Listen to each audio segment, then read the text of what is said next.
ವಿಘ್ನರಾಜ ವಿಶುದ್ಧವಾಣಿ ವಿಶಿಷ್ಟ ವಿಷ್ಣು ವಿಶೇಷ ಶಂಕರ ವಾಯು ಜಲ ಗಗನ ಅನಲ ಅಣು ಓಂಕಾರ ಬ್ರಹ್ಮಾಂಡ ಆದಿ ಮಧ್ಯ ಅಂತದ ವ್ಯಾಪ್ತಕ್ಕೆ ಸಚ್ಚಿತ್ ಆನಂದ ಆತ್ಮಜ್ಞಾನಕ್ಕೆ ರೂಪು ನೂರರ ಶುದ್ಧ ಚೈತನ್ಯಕ್ಕೆ ನಮೋ ನಮಃ. ನಾರಾಯಣಂ ನಮಸ್ಕೃತ್ಯ ನರಂಚೈವ ನರೋತ್ತಮಂ ವ್ಯಾಸಂ ವಾಗ್ದೇವೀಂಚೈವ ತಥೋ ಜಯಮುದೀರಯೇ. ಸುವರ್ಣ ಭಾರತೀಯರೇ, ಚಿನ್ನದ ನಾಡಿನ ಕನ್ನಡಿಗರೇ, ಸರ್ಪಯಾಗ ಮಧ್ಯಕ್ಕೆ ನಿಂತಿದೆ. ತಕ್ಷಕ ಅಂತರಿಕ್ಷದಲ್ಲಿ ಇದ್ದಾನೆ. ಯಾಸ್ತಿಕ ಸರ್ಪಯಾಗವನ್ನು ನಿಲ್ಲಿಸಿದ್ದಾನೆ. ಯಾಸ್ತಿಕನ ಹಿನ್ನೆಲೆಯನ್ನು ಕುರಿತು ಯೋಚನೆ ಮಾಡ್ತಾ ಇದ್ದೇವೆ.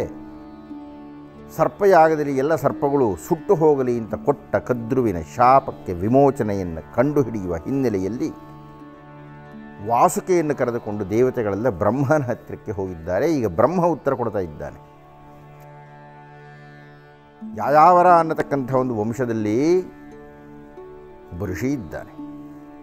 ಅವನ ಹೆಸರು ಜರತ್ಕಾರು ಅಂತ. ಕಾರು ಅಂದರೆ ಮಹಾದಪ್ಪ ಅಂತ. ಜರ ಅಂದರೆ ಕೃಶ ಅಂತ, ಮುದಿತನ ಅನ್ನೋ ಅರ್ಥದಲ್ಲಿ. ಕೃಶವಾಗತಕ್ಕಂಥದ್ದು, ಸಣ್ಣಗಾಗತಕ್ಕಂಥದ್ದು, ಶುಷ್ಕವಾಗತಕ್ಕಂಥದ್ದು, ಇಷ್ಟ ಆಗ್ತಕ್ಕಂಥದ್ದು, ಹೀಗೆ. ಅವನು ಆ ಋಷಿ ತನ್ನ ಅತ್ಯಂತ ಸ್ಥೂಲಕಾಯವನ್ನು ತಪಸ್ಸು, ಕಠಿಣ ವ್ರತ, ಶ್ರಮೆ ಇವುಗಳಿಂದ ಸಣ್ಣಗೆ ಮಾಡಿಬಿಟ್ಟು, ಹೀಗಾಗಿ ಅವನಿಗೆ ಜರತ್ಕಾರು ಅನ್ನತಕ್ಕಂಥ ಹೆಸರು ಬಂತು. ಕಾರು, ದಪ್ಪವಾಗಿರತಕ್ಕಂಥ ದೇಹವನ್ನು ಜರ ಅಂದರೆ ಕೃಷಿಸಿದ್ದರಿಂದ ಜರತ್ಕಾರು ಅಂತ ಅವನಿಗೆ ಹೆಸರು ಬಂತು. ಈ ಜರತ್ಕಾರು ಒಂದು ಪ್ರತಿಜ್ಞೆ ಮಾಡಿದ್ದಾನೆ.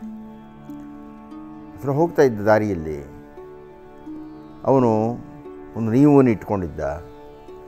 ಯಾವಾಗಲೂ ಅಲೀತಾ ಇರತಕ್ಕಂಥದ್ದು, ನನಗೆ ನನ್ನ ಸ್ವಂತ ಅನ್ನತಕ್ಕಂಥದ್ದು ಯಾವುದೂ ಇಲ್ಲ.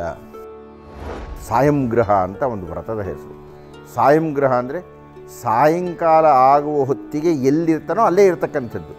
ಊಟ ಸಿಗ್ತಾ ಮಾಡೋದು, ಊಟ ಇಲ್ವಾ ಗಾಳಿಯನ್ನು ಕುಡಿಯೋದು, ಇಷ್ಟೇ. ಮತ್ತೆ ಮಾರನೇ ದಿವಸ ಹೊರತಕ್ಕಂಥದ್ದು.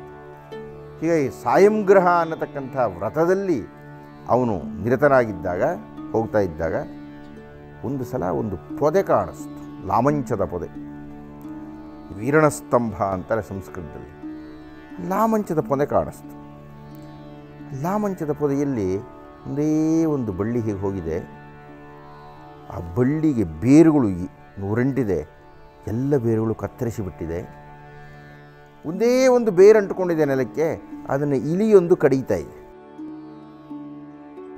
ಆ ಗಿಡ ಹೀಗೆ ಬಗ್ಗಿದ್ದು ಕೆಳಗೆ ಬಗ್ತಾ ಇದೆ. ಕತ್ತರಿಸಿಬಿಟ್ಟು ಕೆಳಗೆ ಬಿದ್ದು ಹೋಡುತ್ತೆ. ಕೆಳಗೆ ಘೋರ ಪ್ರಪಾತ ಇದೆ. ಆದರೆ ಆ ಗಿಡಕ್ಕೆ ಸೂಕ್ಷ್ಮವಾಗಿ ನೋಡ್ತಾನೆ, ಪಿತೃದೇವತೆಗಳು ಅಂಟುಕೊಂಡು ಬಿಟ್ಟಿದ್ದಾರೆ.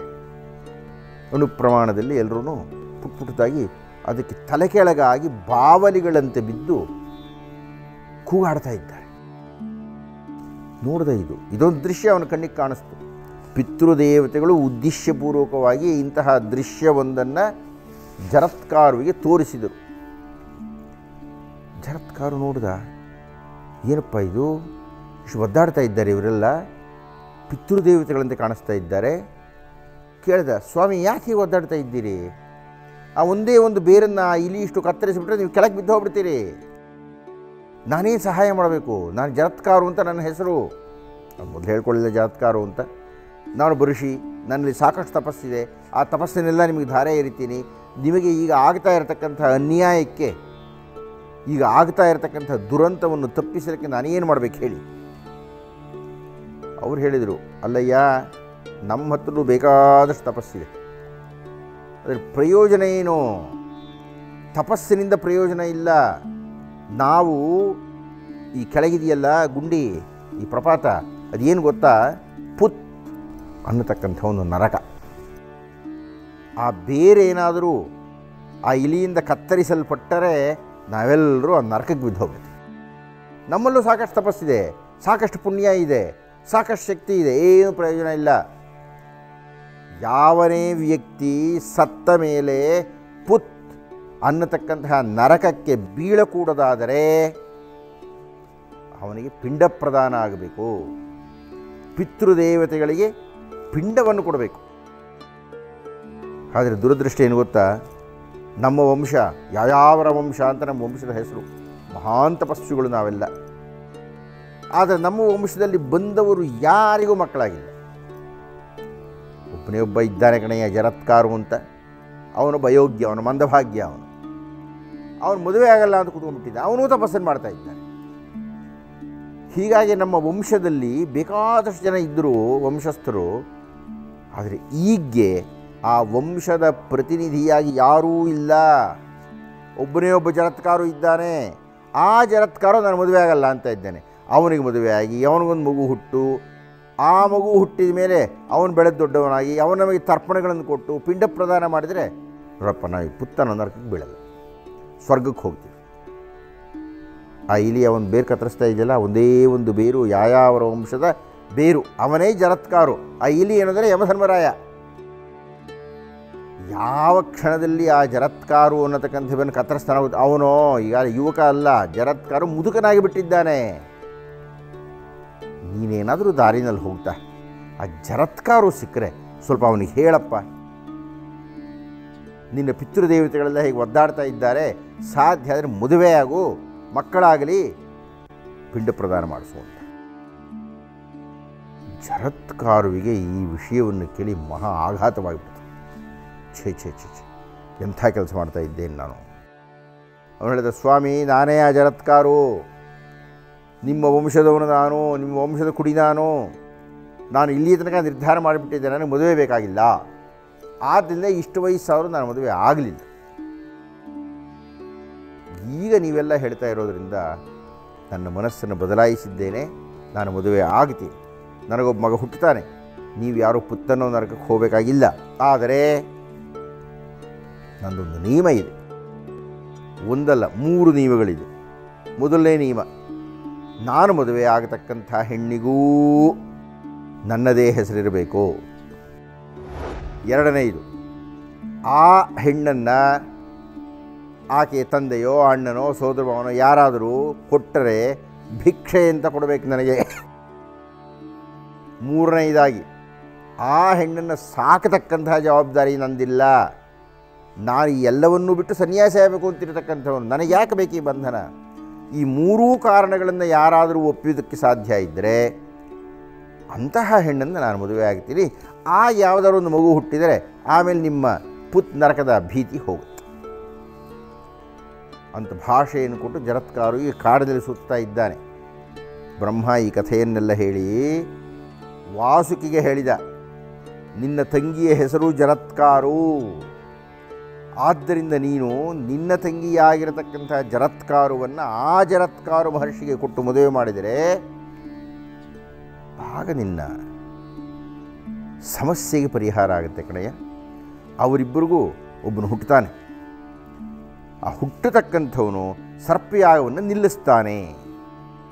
ಹೌದಾ ಸ್ವಾಮಿ, ನಮ್ಮ ರಕ್ಷಣೆ ಆಗುತ್ತೆಯೇ? ಅವನು ಹುಟ್ಟುತ್ತಾನೆಯೇ, ಸರ್ಪಯಾಗವನ್ನು ನಿಲ್ಲಿಸ್ತಾನೆಯೇ, ನಾವೆಲ್ಲ ಸಾಯೋದಿಲ್ಲವೇ ಅಂತ ವಾಸುಕಿ ಕೇಳಿದ್ದಕ್ಕೆ ಅಸ್ತು ಅಸ್ತು ಅಸ್ತು ಅಂತ ಬ್ರಹ್ಮ ಹೇಳಿದ. ಹೀಗಾಗಿ ಮುಂದೆ ಆ ಜರತ್ಕಾರುವಿನ ಸಂತಾನಕ್ಕೆ ಅಸ್ತು ಅಂತ ಹೇಳಿದ್ರಿಂದ ಆಸ್ತಿಕ ಅನ್ನತಕ್ಕಂಥ ಹೆಸರನ್ನು ನಾಮಕರಣ ಮಾಡಿತು. ಇರಲಿ, ಕಥೆಯನ್ನು ಮುಕ್ತಾಯ ಮಾಡೋಣ. ಬ್ರಹ್ಮನ ಅನುಮತಿಯನ್ನು ಪಡೆದಂತಹ ವಾಸುಕಿ ತನ್ನ ನಾಗರಿಗೆಲ್ಲ ಹೇಳಿದ್ದಾನೆ, ಎಲ್ಲೆಲ್ಲೂ ಸುತ್ತಾಡಿ ಆ ಜರತ್ಕಾರು ಮಹರ್ಷಿಯನ್ನು ಹಿಂಬಾಲಿಸಿ, ಯಾವ ಹೊತ್ತು ಜರತ್ಕಾರು ಋಷಿ ನನಗೆ ಕನ್ಯೆಯನ್ನು ಕೊಡ್ರಿ ಅಂತ ಕೇಳ್ತಾನೋ ಅವತ್ತು ತಗೊಂಡು ಹೋಗಿ ನಾವು ನಮ್ಮ ಜರತ್ಕಾರವನ್ನು ಕೊಡೋಣ ಅಂತ ಹೇಳಿ ಎಲ್ಲ ಕಡೆ ಕಳಿಸಿದ್ದಾನೆ. ಈ ಕಡೆ ಜರತ್ಕಾರು ತಮ್ಮ ಪಿತೃದೇವತೆಗಳಿಗೆ ಕೊಟ್ಟ ಮಾತಿನಂತೆ ನೋಡ್ತಾನೆ, ಎಲ್ಲಿ ಸಿಗ್ತಾಳೆ, ಮೊದಲೇ ಮುದುಕಾಗಿಬಿಟ್ಟಿದ್ದಾನೆ ಅವನು. ಯಾರು ಹೆಣ್ಣು ಕೊಡ್ತಾರೆ? ಕೊಟ್ಟರು ಜರತ್ಕಾರವನ್ನ ಹೆಸರೇ ಇರಬೇಕಲ್ಲ. ಒಂದು ದಿವಸ ಹತಾಶನಾಗಿ ತನಗೇನು ಹೆಣ್ಣುಗಳೇ ಸಿಗೋದಿಲ್ಲ ಅಂತ ಅಂದುಕೊಂಡು ನಿರಾಶನಾಗಿ ಅಡವಿಯಲ್ಲಿ ಕುಳಿತುಕೊಂಡು ಕಿರಿಚ್ತಾನೆ. ಯಾರಾದರೂ ಹೆಣ್ಣು ಕೊಡ್ರಪ್ಪ ನನಗೆ, ಯಾವ ಪ್ರಾಣಿಯಾದರೂ ಚಿಂತೆ ಇಲ್ಲ, ನನಗೆ ಹೆಣ್ಣನ್ನು ಕೊಟ್ಟರೆ ನನ್ನ ಪಿತೃದೇವತೆಗಳಿಗೆ ಸಂತೋಷವಾಗಿ ಅವರ ನರಕಕ್ಕೆ ಹೋಗೋದಿಲ್ಲ, ಯಾರಾದರೂ ಹೆಣ್ಣು ಕೊಡ್ತೀರೇನ್ರೀ ಅಂತ ಕೂಗ್ತಾನೆ. ಹಾಗೆ ಕೂಗಿದ್ದನ್ನು ಕೇಳಿದಂತಹ ನಾಗಗಳೆಲ್ಲ ವಾಸುಕಿ ಹತ್ತಿರಕ್ಕೆ ಓಡಿ ಹೋಗುತ್ತೆ ಹೇಳ್ತಾರೆ. ಆಗ ವಾಸುಕಿ ತನ್ನ ತಂಗಿಯನ್ನು ಕರ್ಕೊಂಡು ಬರ್ತಾನೆ. ಕರ್ಕೊಂಡು ಬಂದು ಜರತ್ಕಾರುವಿನ ಮುಂದೆ ನಿಲ್ಲಿಸಿ ಅವನ ಅಪೇಕ್ಷೆಗಳನ್ನೆಲ್ಲ ಒಪ್ಪಿಕೊಂಡು, ಅಂದರೆ ತನ್ನ ತಂಗಿಯನ್ನು ಅವನನ್ನು ತಾನೇ ಸಾಕ್ತೀನಿ, ತಂಗಿ ಹೆಸರು ಜರತ್ಕಾರು, ಭಿಕ್ಷಾ ರೂಪದಲ್ಲಿ ಕೊಡ್ತಾ ಇದ್ದೇನೆ ಅಂತ ಹೇಳಿ ಅವರಿಬ್ಬರಿಗೂ ಮದುವೆ ಮಾಡಿಸಿ ನಾಗಲೋಕಕ್ಕೆ ಕರ್ಕೊಂಡು ಹೋಗಿ ಅವ್ರನ್ನ ಇಟ್ಕೊಳ್ತಾನೆ. ಹಾಗೆ ಇಟ್ಕೊಂಡಾಗ ಮೊದಲನೆಯ ದಿವಸ ಜರತ್ಕಾರು ತನ್ನ ಹೆಂಡತಿಗೆ ಒಂದು ಮಾತು ಹೇಳ್ತಾನೆ. ನೋಡಮ್ಮ, ಒಪ್ಪಿಕೊಂಡು ಬಂದಿದ್ದೇನೆ, ಆದರೆ ನೀನು ಒಂದು ವಿಷಯವನ್ನು ನೆನಪಿನಲ್ಲಿ ಇಟ್ಕೋ, ಯಾವುದೇ ಕಾರಣದಿಂದ ನನಗೆ ವಿರುದ್ಧವಾಗಿ ನೀನು ವರ್ತಿಸಕೂಡದು. ನೀನು ಯಾವತ್ತು ವರ್ತಿಸ್ತೀಯೋ ಆ ಹೊತ್ತು ನಾನು ವಿಚ್ಛೇದನವನ್ನು ಕೊಟ್ಟು ಹೋಗ್ಬಿಡ್ತೀನಿ. ಮುಂದುಗತಿ ಏನು? ಹಾಗೇನಾದರೂ ಆ ಜರತ್ಕಾರು ಮಾಡಿಲ್ಲ, ಅವನು ವಿಚ್ಛೇದನವನ್ನು ಕೊಡಬೇಕಾಯ್ತಾ, ಅವನ ಮಕ್ಕಳಾದರ ಇತ್ಯಾದಿ ವಿಷಯಗಳನ್ನು ನಾನು ಮುಂದಿನ ಸಂಚಿಕೆಯಲ್ಲಿ ಮಾತನಾಡ್ತೀನಿ ಅಂತ ಹೇಳ್ತಾ ಇಂದಿನ ಉಪನ್ಯಾಸವನ್ನು ಮುಕ್ತಾಯ ಮಾಡ್ತಾಯಿದ್ದೀನಿ. ಶುಭವಾಗಲಿ.